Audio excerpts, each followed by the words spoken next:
بنتي وزوجي إليك فسهم محفظ فأنت خير الحافظين.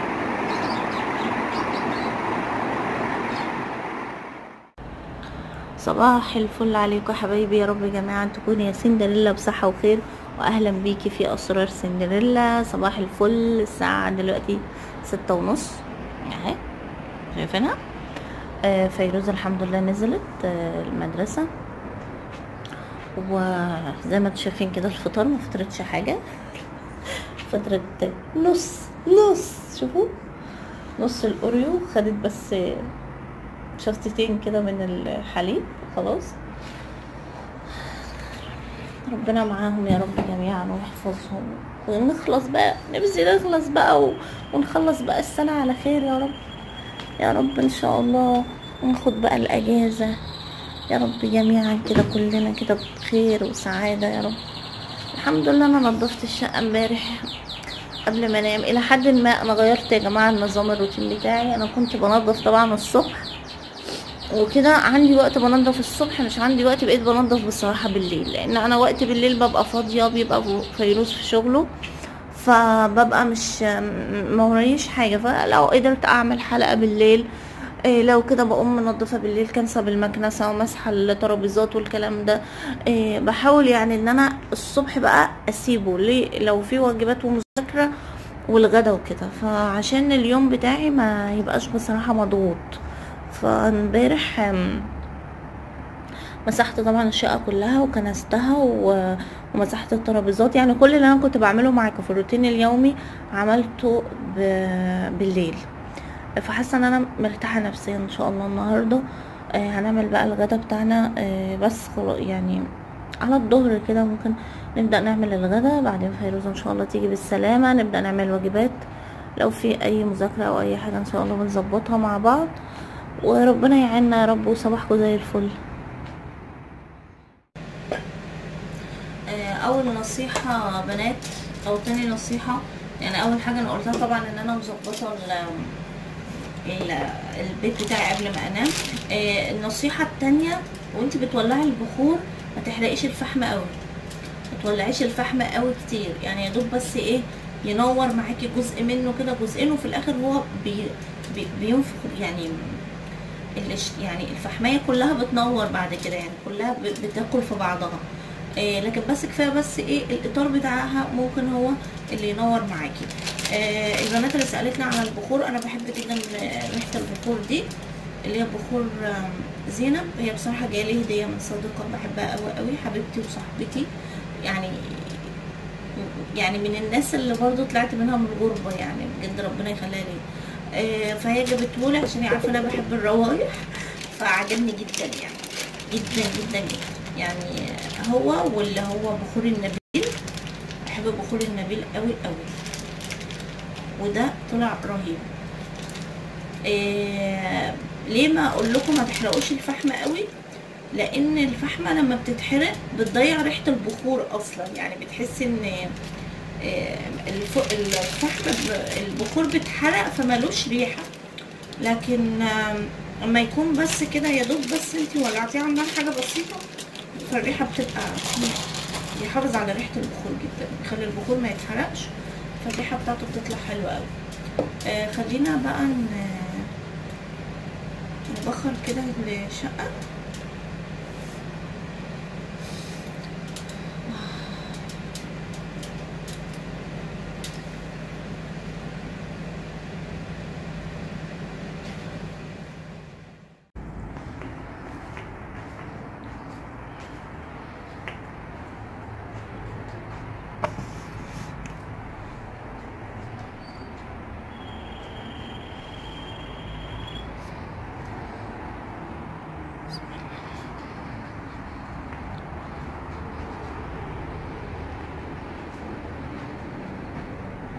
يعني انتي طبعا بتبخري، بتعملي عند الاركان، وطبعا تقرأي قرآنك، آية الكرسي.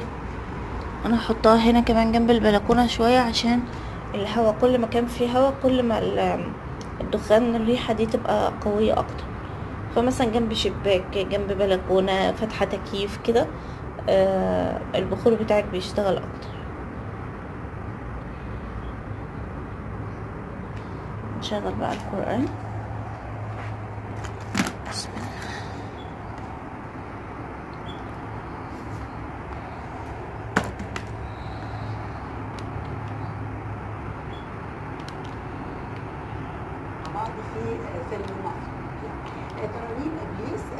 انا بحب قناة يعني هي هنا انا بحب جدا قناة العفاسي.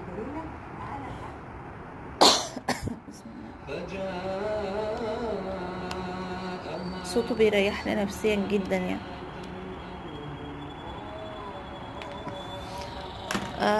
انا دلوقتي ممكن اشرب حاجة دافية بس عشان حاسة زوري وجعني وهدخل انام. يعني انا نايمة متأخر فهدخل انام. مش هقولكوا بقى ان انا قاعدة وبعدين هنزل اعمل التريننج بتاعي في الشارع وهلبس الترنج والكوتشي وهنزل اعمل التمرين بتاعي اليومي اللي انا متعودة عليه. لا حضرتك، انا داخلة انام. اشوفكم على خير ان شاء الله لما اصحى من النوم ان شاء الله. يلا السلام عليكم، باي باي حبايب قلبي. انا خلاص صحيت اهو من النوم. يعني صحيت على المفاجأة الجميلة دي. البغل تردد.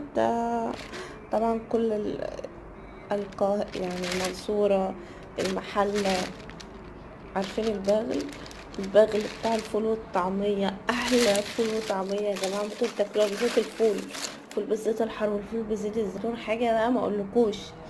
اشمعنى انتوا؟ احنا كمان البغل فتح عندنا في الكويت، يعني فتح تقريبا بقاله مدة مش من قريب، يعني ممكن بقاله 5 سنين ولا حاجة. فانا بحبه جدا، وكل كام يوم كده ابو فيروز يعني بيجيب لنا منه، فمبسوطة جدا ان انا ساعات منه هفطر بيه.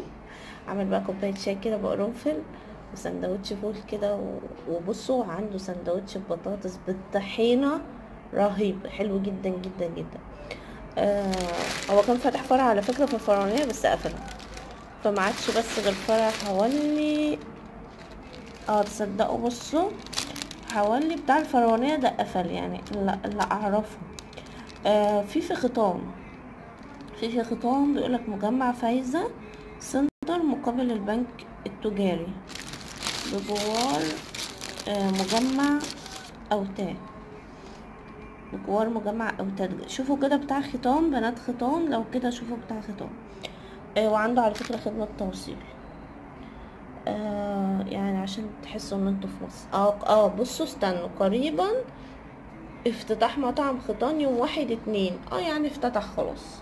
ده من ما شاء الله الاكياس بقى لها سنة، احنا في 2019 دلوقتي، وبيقولك من يوم 1/2/2018.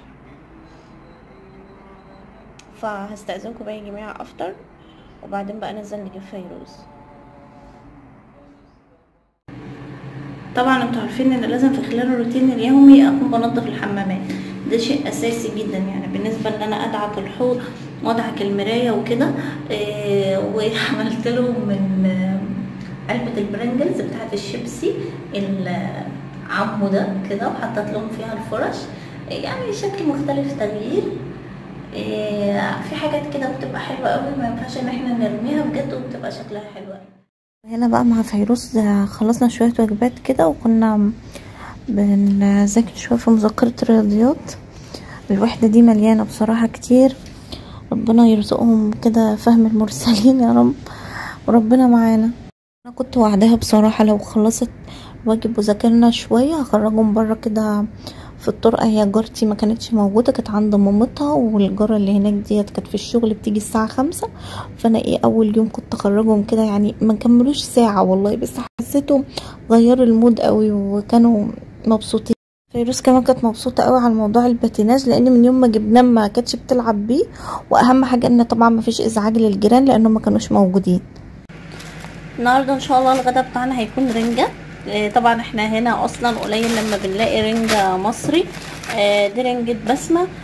اوقات بتبقى حلوة اوقات بتبقى وحشة. تعرفيها منين بقى؟ شوفوا كده طازة، واول حاجة تبصي عليها ايه؟ تاريخ الانتاج هنا شهر 12، يعني 30/12 اخر السنة بالظبط، يعني بقالها 3 شهور عشان اصلا تيجي من مصر، يعني معناها ان هي حلوه جدا. ما تجيبيش حاجه تاريخ صلاحيتها تكون بعيد. طبعا هي بتيجي يا بنات بتكون مجمده، يعني مش بتيجي مش بتيجي ان هي تكون في صندوق او كده، بيجيبوها مغلفه، دي طبعا بتبقى احسن. فانتي قبل الاكل ب4-5 ساعات كده تطلعيها، عشان مهما هتسخنيها وهي ساقعه هتلاقيها من جوه ساقعه، فلازم تطلعيها قبلها بفتره من التلاجة. وبعد كده هتسخنيها للغدا بألف هنا وشفا. ممكن تعمليها سلطه ترنجة، ممكن تاكليها كده، بس انا بصراحه بحبها كده يعني ما بحبش اكلها سلطه. بس هي مش مبطرخه، بصوا فاضيه يلا مش مشكله المهم ان هي تطلع حلوه. طبعا بعد اليوم بقى غسل الحمامات والحوض والكلام ده، هنحط بقى صليت العصر الحمد لله.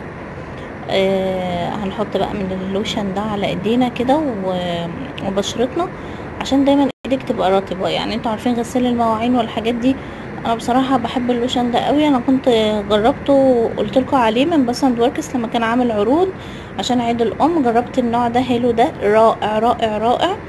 معرفش، حاسه كمان حبيته عن دارك كيس، يعني دارك كيس كمان ده احلى كمان. يعني نتمنى طبعا ان احنا نجرب المجموعات كلها، بس بجد انصحكم بيه ان شاء الله هيعجبكم جدا لما تجربوه. وكان اللوشن مع الشاور مع البودي ميست ب5 دينار، اللي هي العبوه الصغيره زي ما قلت لكم في الفيديو اللي فات. وممكن برضو ترجعوا للفيديو واحط لكم اللينك بتاعه في صندوق الوصف، اللي هي الحلقه بتاعه عيد الام او عروض عيد الام في بس اند بودي وركس. وكمان مع العجم بقى الكبير، لوشن بودي ميست برضو والشاور ب8، يعني فرق 3 دينار. بس انا بصراحه جبت الحجم الصغير. يا رب يا سندريلا يكون الفيديو النهارده عجبك واليوم يكون خفيف كده عليكم. جه بقى وقت النوم، تصبحوا على خير، بحبكم قوي. ام فيروز، سلام عليكم.